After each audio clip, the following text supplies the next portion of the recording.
Hi everyone. Good evening. நம்ம இன்னைக்கு என்ன பார்க்க போறோம்னா, இனிமேல் நடக்க போற சென்டென்ஸ நான் எப்படி பேசணும்? அப்படின்றத பத்தி பார்க்கலாம். சரிங்களா? அதுக்கான சென்டென்ஸ நான் எப்படி எழுதணும்? இந்த சென்டென்ஸ் எப்படி அமையுது? அதுல வந்து கிராமர் ரூல்ஸ்லாம் எப்படி ஃபாலோ பண்றோம்? அப்படின்றது பார்க்கலாம். உதாரணத்துக்கு, "நீ எப்போ கடைக்கு போவ?" "நான் நாளைக்கு போவேன்." "இன்னும் 10 நிமிஷத்துல நான் போவேன்." "அடுத்த மாசம் தான் போவேன்." 2 வருஷம் கழிச்சு தான் போவேன். அப்போ ஒரு இப்ப இல்லாம இனிமேல் வரப்போற அடுத்த செகண்ட்லேருந்து என்னென்னலாம் நம்ம செய்ய போறோமோ எல்லாம் ஃபியூச்சர் பத்தின ஆக்டிவிட்டீஸ் தான். சரிங்களா? அதெல்லாம் நம்ம எப்படி பேசணும் இங்கிலீஷ்ல அப்படின்றத பத்தி தான் நம்ம இன்னைக்கு பார்க்க போறோம். சிம்பிள் அண்ட் ஸ்வீட்டா 2டே வார்த்தையில. சரிங்களா?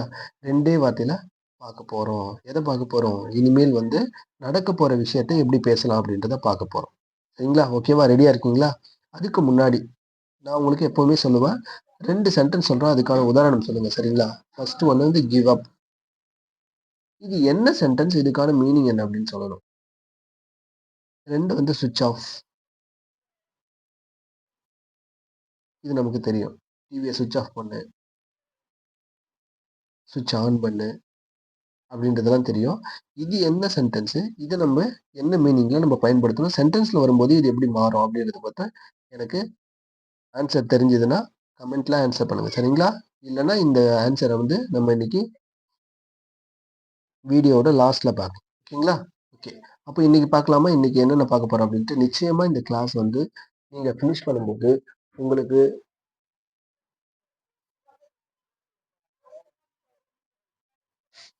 ஒரு பிலீஃப் இருக்கும். ஒரு நம்பிக்கை இருக்கும். நிச்சயமா நம்ம 2 வார்த்தைய வச்சுட்டு, இனிமேல் நடக்க போற சென்டென்ஸ ஃபியூச்சர்ல நடக்க போற சென்டென்ஸ நம்ம பேசிடலாம் அப்படின்னு சொல்லிட்டு, ஸ்டார்ட் பண்ணலாமா கிளாஸு? ஓகே. பாருங்க. நான் ஆல்ரெடி சொல்லியிருக்கேன். நம்ம லாஸ்ட் கிளாஸ்லலாம் என்ன பார்த்தோம்? 2டே வார்த்தைய வச்சுக்கிட்டு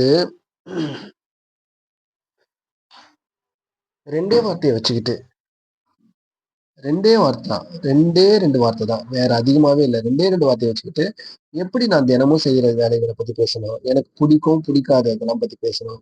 இந்த உலகத்துல இருக்கிற யுனிவர்சல் ட்ரூத் அதாவது இது மாறவே மாறாது. எப்பவுமே இதுதான். அப்படின்னு சொல்ற மாரியான அந்த சென்டென்சஸ்லாம் நான் எப்படி பேசணும் அப்படின்னு பார்த்தோம். சரிங்களா? அப்போ இப்ப 2டே 2 வார்த்தைன்னா முதல்ல உங்களுக்கு திரும்பியும் சொல்லிக்கிறேன். நம்ம யார பத்தி பேசுறோமோ அவங்க. 2வது வந்து நம்ம பேச போற செயல். ஓகேங்களா? இது இன்னொன்னு. இது வந்து ஜஸ்ட் நடக்கிறது. "என்னப்பா பண்ற?" "நான் படிக்கிறேன்" அப்படின்னு சொல்றதுக்கும், "ஐ ரீட்." "என்னப்பா பண்ணிக்கிட்டு இருக்க?" "நான் படிச்சுக்கிட்டு இருக்கேன்." "ஐ ஆம் ரீடிங்." இதுக்கும் அதுக்கும் வித்தியாசம் இருக்குல்ல. ஐ ரீட் அப்படின்றதுக்கும், ஐ ஆம் ரீடிங் அப்படின்றதுக்கும் வித்தியாசம் இருக்குல்ல. ஸோ அப்ப இதத்தான் நம்ம வந்து இன்னைக்கு பார்க்க போறோம். அப்படின்னு நினைக்காதீங்க. இத பார்க்கல. நான் சொல்றேன். இப்போ ஃபியூச்சர்ல நடக்க போற வார்த்தைய இதே மாரி பார்க்க போறோம். ஓகேங்களா? அப்போ 2 வார்த்தை நான் சொன்னேன். அந்த 2 வார்த்தை எப்படி இருக்குன்னா, இப்போ உதாரணத்துக்கு, ஆம், "நீ ஒரு 10 நிமிஷம் கழிச்சு என்ன பண்ணுவ?" "நான் கிரிக்கெட் விளையாடுவேன்." "I will play cricket." "I will play cricket." சரிங்களா? நானு. இங்க பாருங்க. அப்ப இந்த சென்டென்ஸ்ல எது ஒரு செயல் வந்து இனிமேல் நடக்க போகுது அப்படின்னு காட்டுது அப்படின்னு பாருங்க. அப்ப இது வந்து நானு. இது வந்து விளையாடு அப்படின்னு அர்த்தம். இது வந்து கிரிக்கெட் அப்படின்னு வந்துருச்சு. அப்ப இந்த வில் அப்படின்றது தான் இனிமேல் நடக்க போற சென்டென்ஸ பத்தி. இந்த சென்டென்ஸ் வந்து இனிமேல் நடக்க போற செயலை பத்தி பேசக்கூடிய சென்டென்ஸ் அப்படின்னு நமக்கு எது சொல்லுது அப்படின்னா வில். ஓகேங்களா? இதே லாஸ்ட் கிளாஸ்ல பார்க்கும்போது வாசு வேறு அதெல்லாம் பார்த்திருப்போம். இது என்ன சொல்லணும்னா, ஏற்கனவே நடந்து முடிஞ்ச செயல பத்தி பேசக்கூடிய இந்த வார்த்தைகள் வந்தாலே, ஒரு சென்டென்ஸ் இருக்கு. அதுல இந்த வார்த்தைகள் வந்துட்டாவே, இதெல்லாம் வந்து ஏற்கனவே ஒரு செயல் இப்படி நடந்திருக்கு. இல்ல ஒருத்தவங்க இப்படி இருந்திருக்காங்க அப்படின்னு சொல்லக்கூடிய வார்த்தைகள் அப்படின்னு சொன்னேன். அதே மாரி ஆமு, ஈஸு, ஆர் இது 3ம் வந்துட்டா, ஒரு செயல் வந்து இப்ப நடந்துகிட்டு இருக்கு. இல்லன்னா ஒரு செயலு ஒருத்தவங்க வந்து இப்ப பிரசன்ட்ல இந்த மாரி இருக்காங்க. உதாரணத்துக்கு நீங்க என்னவா இருக்கீங்க அப்படின்னு கேட்டா, ஐ அம் எ டாக்டர். நான் ஒரு டாக்டரா இருக்கேன். நீங்க என்ன செஞ்சுட்டு இருக்கீங்கன்னா, ஐ அம் வொர்க்கிங். நானு ஏதோ ஒரு வேலை செஞ்சுட்டு இருக்கேன். ஐ அம் வொர்க்கிங். ஓகேங்களா? அப்போ இப்போ பார்க்க போறது என்ன பார்க்குறோம்? வில்லு, வில்லு. இது என்ன சொல்லுது அப்படின்னா, இனிமேல் வரப்போற செயல பத்தி சொல்லுது. ஓகேங்களா? வில் பி அப்படின்னு நீங்க கேட்டீங்க. நான் அத பத்தி அடுத்து சொல்றேன். ஃபர்ஸ்ட் இது 3 மட்டும் நல்லா ஞாபகம் வச்சுக்கங்க. வாசு வேறு, ஆம், இஸ், ஆர், வில் இது எல்லாத்த பத்தியும். சரிங்களா? அப்ப இன்னைக்கு நம்ம பார்க்க போறது என்ன அப்படின்னா, வில் பத்தி பார்க்க போறோம். அப்ப நான் என்ன சொன்னேன்? ஐ வில் இன்னும் ஒரு 10 நிமிஷம் கழிச்சு நீ என்னடா பண்ணுவ அப்படின்னு கேட்டா, ஐ வில் பிளே கிரிக்கெட். நான் கிரிக்கெட் விளையாடுவேன். நானு கிரிக்கெட் விளையாடுவேன் அப்படின்னு சொல்ற சென்டென்ஸ். நான் கிரிக்கெட் விளையாடுவேன். விளையாடுறேன்னு சொல்லல, விளையாடுனேன்னு சொல்லல, விளையாடுவேன் அப்படின்னு இனிமேல் ஃபியூச்சர்ல நடக்க போற ஒரு செயலை பத்தி சொல்றாங்க. அப்ப அது எது சொல்லுது? வில் அப்படின்ற வார்த்தை தான் சொல்லுது. அப்ப இதுல இருந்து நீங்க என்ன தெரிஞ்சுக்கணும்? ஒரு சென்டென்ஸ்ல வில் வந்துச்சுன்னா அது இனிமேல் நடக்க போற செயலை பத்தி பேசக்கூடிய வார்த்தையா இருக்கும் அப்படின்னு தெரிஞ்சுக்கணும். என்ன புரிஞ்சுதா? ஓகேங்களா? ம். டவுட் ஏதோ கேக்குறீங்க. சொல்லுங்க. என்னது? ஆமா. நீங்க சொல்லுங்க. சொல்லுங்க. என்ன சொன்னீங்க? ஓ! அப்போ வில் பி ஓ! சரி, சரி. ரைட். அப்ப am, is, are, was, were, will be sorry will இதெல்லாம் வந்து ஒரு இங்க பாருங்க. நீங்க கேக்குறது என்ன அப்படின்னா புரிஞ்சுக்கிட்டேன். இங்க பாருங்க. ஆம், இஸ், ஆர், வாஸ், வேர் இதெல்லாம் வந்து ஒரு செயலை பத்தியும் பேசுதுன்னு சொன்னீங்க. ஒருத்தவங்க இந்த நிலையில இருக்காங்க அப்படின்னு சொன்னீங்க. ஆனா வில்லு வந்து ஒரு செயலை பத்தி பேசுமா? இந்த நிலையில இருக்கிறத பத்தியே சொல்லுமா அப்படின்னு கேட்டா, சூப்பர் கொஸ்டின். இப்ப பாருங்க. வில்லு, ஐ வில் கோ. இது வந்து ஒரு செயலை பத்தி பேசுது. ஏன்னா போறது அப்படின்றது ஒரு செயல். நான் போவேன். ஐ வில் கோ அப்படின்றது வந்து வில் வந்து ஒரு செயலை பத்தி பேசுது. ஏன்னா வில்லுக்கு பக்கத்துல ஒரு செயலை குறிக்கிற வார்த்தை வந்திருக்கு. இதே நீ நீட் எக்ஸாம் பாஸ் பண்ணிட்டேன்னா நீ என்னவா இருப்ப? I will be doctor. ஓகேங்களா? புரியுதா? அப்போ இனிமேலு நான் இதுதானே கேட்டீங்க. Okay, okay, okay. அப்போ நான் இனிமேல் ஒருத்தவங்களா இருக்கணும். ஒருத்தவங்களோட நிலையை பத்தி பேசணும்னா அதுக்கு வந்து வில் வந்து மட்டும் வராது. வில் பி அப்படின்னு சேர்ந்துதான் வரும். வில் பின்ற வார்த்தை தான் ஃபியூச்சர்ல நான் இந்த மாதிரி இருப்பேன், இந்த பொசிஷன்ல இருப்பேன், இதுவாக இருப்பேன், இப்படி இருப்பேன், அப்படி இருப்பேன்னு சொல்லும் போதெல்லாம் அப்போ வில் பி அப்படின்ற வார்த்தையை தான் நம்ம யூஸ் பண்ணணும். சூப்பரான கொஸ்டின். உங்களுக்கு ஒரு கிளாப் பண்ணுங்களேன். சூப்பருங்க. இங்க பாருங்க. அப்போ வில்லுக்கும் வில்பிக்கும் என்ன வித்தியாசம் புரிஞ்சிருச்சு. ஓகேங்களா? வில் எப்போ வரும்? செயலை பத்தி பேசுறது மட்டும்தான் வரும். வில்பி எப்போ வரும்? ஒருத்தவங்க எப்படி இருக்காங்க, இல்ல என்னவா இருக்காங்க அப்படின்றது சொல்றதுக்காக வில்பி வருது. ஓகேங்களா? புரிஞ்சிச்சா? சூப்பர். இந்த மாதிரி கொஸ்டின் கேட்டீங்கன்னா தான் நமக்கு நிறைய அடுத்தடுத்து சொல்ல தோணும். ஓகேங்களா? Thank you, thank you. ஒரு கிளாப் பண்ணிடுங்க. ஓகேங்க, சூப்பருங்க. ஓகே, அடுத்தது. Okay, okay. புரிஞ்சுதா? இதெல்லாம் நோட் பண்ணிக்கிட்டீங்களா? நோட் பண்ணிங்க. நான் பிடிஎஃப் கொடுத்துட்றேன் நான். ஓகேங்க, சரிங்க. Okay, okay. புரிஞ்சிச்சா? அப்போ நான் இப்ப என்ன சொல்ல வரேன்? ரெண்டு வார்த்தை. ஒருத்தர் இனிமேல் ஃபியூச்சர் நடக்க போறத பத்தி பேசினா அது எப்படி வரும் அப்படின்னா, இங்க பாருங்க. நீ என்னப்பா பண்ணுவ? ஃபர்ஸ்ட் ஒரு அப்பா கேக்குறாங்க. 10 நிமிஷம் கழிச்சு என்னடா பண்ணலான்னு இருக்க? அப்பா நான் போயிட்டு ஐ வில் பிளே கிரிக்கெட். நான் கிரிக்கெட் விளையாடலான்னு இருக்கேன். I will play cricket. இதை விட்டுருங்க. இது வரைக்கும் எடுத்துக்கங்க. நான் என்ன சொன்னேன்? ரெண்டே வார்த்தையில பேசலாம்னு சொன்னேன். அதுதான். ஒரு ஆளு அவங்க செய்யற செயல். இடையில இருக்கு பாருங்க வில்லு.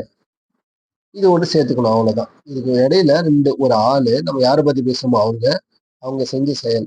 இதுக்கும் பத்தி நடுவுல ஒரு வில்லு போட்டோம்னா அந்த வார்த்தை வந்து ஃபியூச்சரை பத்தி பேசக்கூடிய வார்த்தை. ஓகேங்களா? இதுதான் பேட்டர்ன். வேற ஒண்ணும் இல்ல. இப்ப இங்க பாருங்க.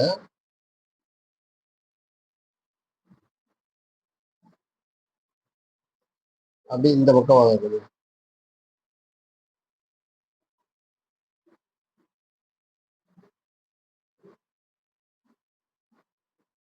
இந்த வரேன். டவுட் புரியுது. ஆர்வம் புரியுது. ஆர்வம் அதிகமாகுதுன்னு நினைக்கிறேன். ஓகேவா? இப்ப என்னன்னா நீங்க பாருங்க. அங்க சொல்லும்போது என்ன சொன்ன? அவர் என்ன கேக்குறாருன்னா, அங்க சொல்லும்போது ஐ, வி, யூ, தே, அப்புறம் ஹி, ஷி, இட் இது எல்லாத்துக்கும் வில் அப்படின்ற வார்த்தையை நம்ம யூஸ் பண்ணலாம். சாரி, இது பாருங்க.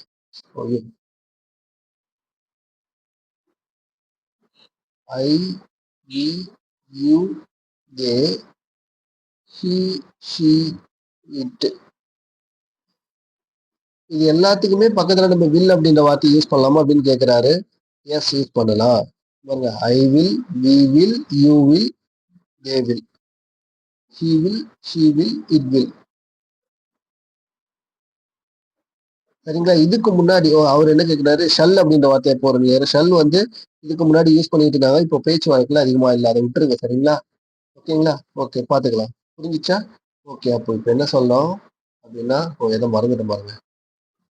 அப்போ எப்படி வருது sentence format? I will, we will, you will, they will, he will, she will, it will அப்படின்னு வருது. ஓகேங்களா? அப்போ இதுதான் ஃபார்மேட், அந்த ஃபார்மோட ஸ்ட்ரக்சரு. ஓகேங்களா? இங்க என்ன கொடுத்துருக்காங்க? பேசிக் என்ன கொடுத்துருக்காங்க? எதிர்காலத்தில் நடக்க இருக்கும் செயலை பற்றி பேசும்போது சிம்பிள் ஃபியூச்சர் டென்ஸை பயன்படுத்த வேண்டும்.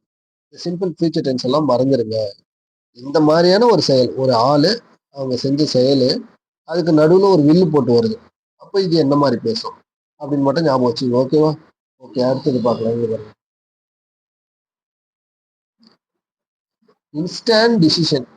இன்ஸ்டன்டா ஒரு டிசைட் பண்றாங்க, ஒரு டிசிஷன் எடுக்கிறாங்க அப்படின்னா அதுக்கு வந்து வில்லும், ஆல்ரெடி பிளான் பண்ணி வச்சுக்கிறதுக்கு வந்து கோயிங் டுவோ பயன்படுது. ஓகேங்களா? இது ரொம்ப முக்கியம். இது இங்க பாருங்க, I will go to Japan.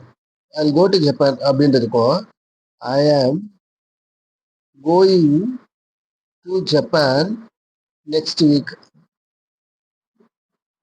அப்படின்றதுக்கும் என்ன வித்தியாசம்? I will go to Japan அப்படின்றதுக்கும் I will go to Japan next week அப்படின்றதுக்கும் I will go to Japan next week அப்படின்றதுக்கும் I go to I am going to Japan next week அப்படின்றதுக்கும் என்ன வித்தியாசம்? ஒண்ணுமே இல்லை. ஐ வில் கோன்னா நான் போவேன். சரிங்களா? ஒரு டிசிஷன் எடுக்கிறோம், போவேன். பட் அது நடக்குமா நடக்காதான்னு நமக்கு தெரியாது. ஆனா ஐ எம் கோயிங் டு ஜப்பான் அப்படின்னு சொல்லும்போது நான் டிசைட் பண்ணிட்டேன், முடிவு எடுத்துட்டேன், நான் போக போறேன் அப்படின்னு அர்த்தம். ஓகேங்களா? ஓகேவா? Okay, super. புரிஞ்சிச்சா? ஓகேவா? ஓகே, இப்போ இங்க இதெல்லாம் ஆல்ரெடி நான் சொன்னதுதான். இதெல்லாம் நம்ம இப்ப என்ன பாக்குறோம், இதை மட்டும் நீங்க புரிஞ்சுக்கணும். ஒரு சென்டென்ஸ்ல பாசிட்டிவா பதில் சொல்லக்கூடிய வார்த்தைகளை மட்டும் தான் நம்ம பார்க்கிறோம். நெகட்டிவா பார்க்கல, கொஸ்டின் டைப் பார்க்கல. பாசிட்டிவா கேள்வி கேட்கறாங்க, ஆமா ஆமா ஆமான்னு சொல்லிட்டு வர வார்த்தைகள் மட்டும் தான் நம்ம பார்த்துட்டு இருக்கோம். ஓகேங்களா? புரிஞ்சிச்சா? இப்ப இங்க பாருங்க. ஓகே, இப்ப ஐ வரும். ஐ ஃபர்ஸ்ட் எடுத்துக்குவோம். பேசக்கூடிய ஆளு நானு. கேள்வி ஒருத்தர் கேட்கறாங்க, நீ என்னைக்கு படிப்ப? I will study. நாளைக்கு தான் படிப்பேன். I will study tomorrow. எப்ப ஸ்கூலுக்கு போவ? I will go to school tomorrow. சரிங்களா? இங்க பாருங்க, ஐ வில் ஈட். இப்ப இதெல்லாம் விட்டுருங்க. I will drink, I will read, I will go, I will study. இதெல்லாம் எப்படி வருது? நான் சொன்னேன்ல, ஒரு ஆளு அவங்க செய்யற செயலு, அதுக்கு நடுவுல வில் அப்படின்ற ஒரு வார்த்தை. ஓகேங்களா? அதுக்கு அடுத்தது இந்த வார்த்தைகள்லாம். அப்ப இங்க கேக்குறாங்க, நீ புக்லாம் படிப்பியா? நாளைக்கு அங்க போறியே, நீ புக்லாம் படிப்பியா? Yes, I will read books. ஓகேவா? உனக்கு ரொம்ப தாகமா இருக்கிற மாதிரி ஃபீல் பண்றியா? இல்ல இல்ல, இப்ப இல்ல, பட் ஃபீல் பண்ணா நான் தண்ணி குடிப்பேன். Yes, I will drink some water. ஓகேங்களா? நீ நாளைக்கு அங்க போறியே, அங்க போயிட்டு நீனு பிரேக்ஃபாஸ்ட் சாப்பிடுவியா? கண்டிப்பா சாப்பிடுவேன். பிரேக்ஃபாஸ்ட் சாப்பிடாம எப்படி? ஐ will eat, I will have, sorry, I will eat breakfast. புரியுதுங்களா உங்களுக்கு? அப்போ இந்த மாதிரியான சென்டென்ஸ்லாம் எப்படி ஃபார்ம் ஆகுது நீங்க தெரிஞ்சுக்கிட்டே வாங்க. இதுதான் பேசிக், அவ்வளவுதான் கத்துக்கிட்டாச்சு. இதுல எதுவும் டவுட்லாம் இல்லப்பா? ஓகே, அடுத்து பாருங்க. You will, you will, we will, we will, they will, he will, he will, she will, she will, it will, I will, you will. இதுல எல்லாமே he, she, it, I, we, இது எல்லாத்துக்கும் சேர்த்து வில்லு தான் வருது. வில்லுக்கு ஒரு இதுக்கு தனியாவோ, ஒரு இதுக்கு வில்லுனோ, வேற ஒரு இதுக்கு வேற மாதிரியோ வரல. எல்லாத்துக்குமே இதுக்கு பக்கத்துல வில் அப்படின்ற வார்த்தை மட்டும்தான் வருது. ஓகேங்களா? இப்போ நான் சொல்றேன், 3 சென்டென்ஸ் உங்கள்கிட்ட சொல்றேன். 3 சென்டென்ஸ் நான் உங்கள்கிட்ட சொல்றேன். அதுக்கு நீங்க வந்து ஆன்சர் பண்ணணும். ஓகேவா? டிசைட்.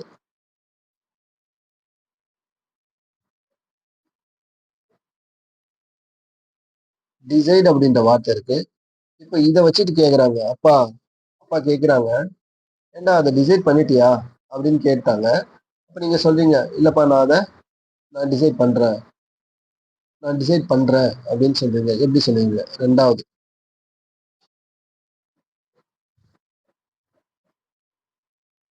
அடுத்தது, உங்களுக்கு வந்து நைட்டு பல்லு வலின்னு சொன்னீங்க. ரொம்ப பல்லு வலியா இருந்துச்சு. எதோ அந்த ஹோம் ரெமடிஸ்லாம் வச்சு கொடுத்து பல்வலி சரி பண்ணிட்டாங்க நைட். அப்பா நாளைக்கு காலையில என்ன சொல்றாங்க உங்ககிட்ட, அப்பா நான் ஆபீஸ் போயிடுறேன், நீ நிச்சயமா போயிட்டு இந்த டாக்டர் வந்து கன்சல்ட் பண்ணணும், பண்ணுவியா அப்படின்னு கேக்குறாங்க. அப்போ நீங்க அந்த சென்டென்ஸை, ஓகேப்பா நான் நாளைக்கு போய் டாக்டரை கன்சல்ட் பண்றேன் ஓகேவா, இதை சொல்றாங்க.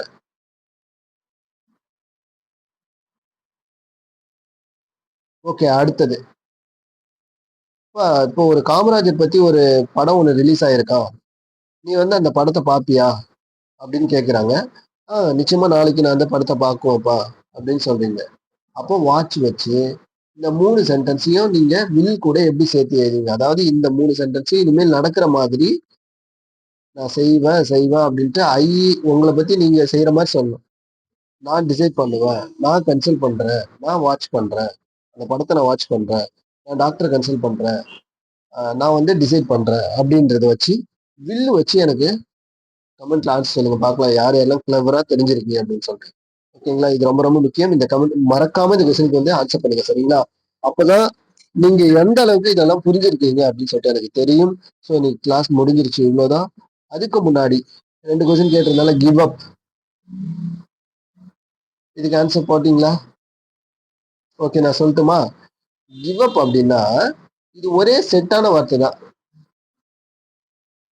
ஒரு பையன் நீ காலைல சொன்னாங்க கிளாஸ்ல, கிவ்னா கொடுன்னு அர்த்தம், அப்புன்னா மேலன்னு அர்த்தம். அப்ப கிவ் அப்னா மேல கொடு, மேலே கொடு அப்படின்னு அர்த்தம் சார் அப்படின்னு சொன்னாரு. அப்படியே அர்த்தம்? அப்படி இல்லை அர்த்தம். இதுக்கு என்ன அர்த்தம்னா, இதுக்கெல்லாம் வந்து phrasal verb, idioms and phrases கேள்விப்பட்டிருக்கீங்களா? மரபு தொடர் கேள்விப்பட்டிருக்கீங்களா? அதுதான் இது. இடியம்ஸ், ஃப்ரேசஸ்,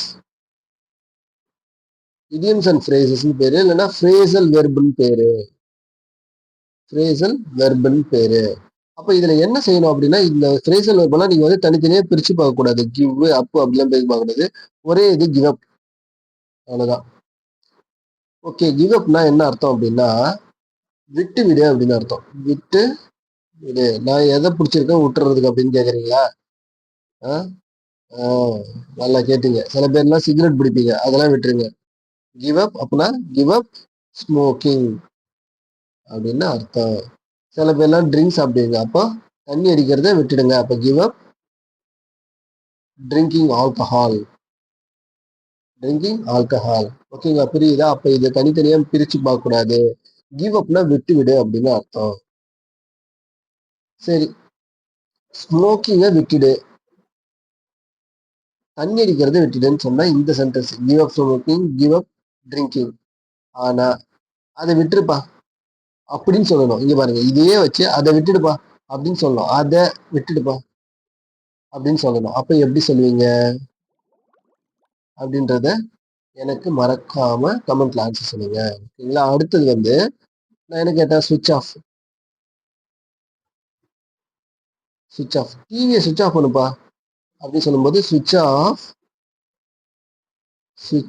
த டிவியை சுவிட்ச் ஆஃப் பண்ணு, ரொம்ப சத்தமா இருக்கு, மணி வேற 10 மணி ஆகுது, இந்த டைம்லயே பார்த்துட்டு இருப்ப டிவி அப்படின்னு கேக்குறாங்க அப்பா.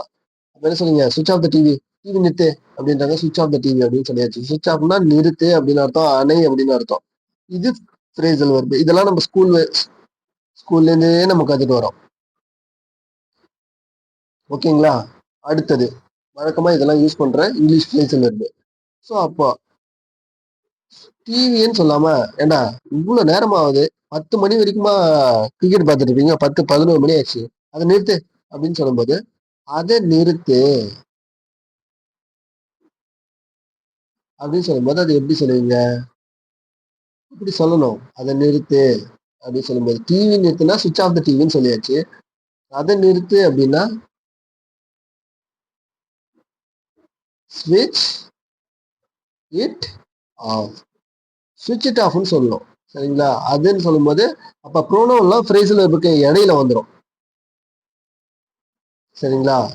ப்ரோனோன்ல எல்லாமே இந்த ஐவி இது ஹீட்லாம் இருக்குல்ல, அதெல்லாம் எல்லாமே ஃப்ரேசல் வெர்புக்கு அந்த 2 வார்த்தைக்கு நடுவுல வரும். சரிங்களா? அப்ப சுவிட்ச் இட் ஆஃப் தான் சொல்லலாம். அது நிறுத்தணும் அப்படின்னு சொன்னா சுவிட்ச் இட் ஆஃப்னு சொல்லிடலாம். அப்போ அதை விட்டுரு அப்படின்னா give it up, give it up அப்படின்னு சொல்லிடணும். புரியுதா? ஓகேங்களா? அப்போ இனிமேல் நம்ம லைவ்ல இன்னைக்கு இந்த ஃப்ரேசல் வெர்ப் பத்தி தான் பார்க்க போறோம். 8 மணிக்கு லைவ் இருக்கு, மறக்காம அங்க வந்துருங்க. சரிங்களா? ஓகேங்களா? லைவ்ல மீட் பண்ணலாம். ஓகேங்களா? 8 இல்ல 9 மணிக்கு லைவ் இருக்கு நம்ம சேனல்ல. அங்க வந்துருங்க. நிறைய ஃப்ரேசல் வெர்ப் வந்து பார்க்கலாம். ஓகேங்களா? ஓகே, அப்ப இன்னைக்கு கிளாஸ் புரிஞ்சிருக்கும்னு நினைக்கிறேன் நிறைய பேருக்கு. இனிமேல் நடக்கக்கூடிய வார்த்தையை நான் சொல்லணும். அதுவும் பாசிட்டிவ் சென்டென்ஸ் ஆமா ஆமான்னு பதில் சொல்லணும். அந்த சென்டென்ஸ்லாம் எப்படி ஃபார்ம் பண்றதுன்னு பார்த்தோம். ஓகேங்களா? இது உங்களுக்கு புரிஞ்சிருக்கும்னு நினைக்கிறேன். இதே மாதிரி சென்டென்ஸை அந்த 50 சென்டென்ஸ்க்கு கொடுத்துருக்கலாம். அதெல்லாம் நிறைய ப்ராக்டிஸ் பண்ணி பாருங்க. பேசி பாருங்க, எழுதி பாருங்க, யோசிச்சு பாருங்க. எப்பயாவது டைம் கிடைக்கிற இடத்துல இதெல்லாம் யூஸ் பண்ணி பாருங்க. அப்பதான் உங்களுக்கு வந்து ஈஸியா பேச முடியும். சரிங்களா? இப்போ நம்மளோட எய்மே வந்து பேசணும். பட் நான் இது எதுக்கு இந்த கிராமர் நடத்திட்டு இருக்கேன் அப்படின்னா, எப்படி ஒரு சென்டென்ஸ் ஃபார்ம் ஆகுது அப்படின்றதுனால தான். சரிங்களா? நீங்க இதுல கான்சென்ட்ரேட் பண்ணாம நம்ம லைவ் கிளாஸ் வந்துருங்க. பிளஸ் வந்து ஸ்போக்கன் இங்கிலீஷ் அப்படின்னு சொல்லிட்டு நம்ம ஷார்ட் வீடியோஸ்ல நிறைய இது போடுறோம். ஒவ்வொரு வெக்காபுலரி பில்ட் பண்றதுக்கு நிறைய வார்த்தைகள், ஆங்கிலம் சம்பந்தப்பட்ட வார்த்தைகள் நிறைய தெரிஞ்சுக்கிறதுக்கு அதையும் பாருங்க. சென்டென்ஸ்லாம் எப்படி எப்படி ஃபார்ம் ஆகுது, என்னென்ன மாதிரி சென்டென்ஸ்லாம் இருக்கு அப்படின்னு சொல்லிட்டு பேசி பாருங்க. ஓகேங்களா? ஓகேவா? ஓகே, நாளைக்கு இதே டைம் சந்திக்கலாம். Thank you, bye. Will meet tomorrow. Thank you. Thank you. அப்பா ஆஃப்லைன்ல இருக்கவங்களாம் அந்த ஃபேனை எடுத்துட்டு போடுங்க கொஞ்சம் தயவு செஞ்சு. சரிங்களா? ஓகே, பை பை பா. Bye, take care. See you all tomorrow.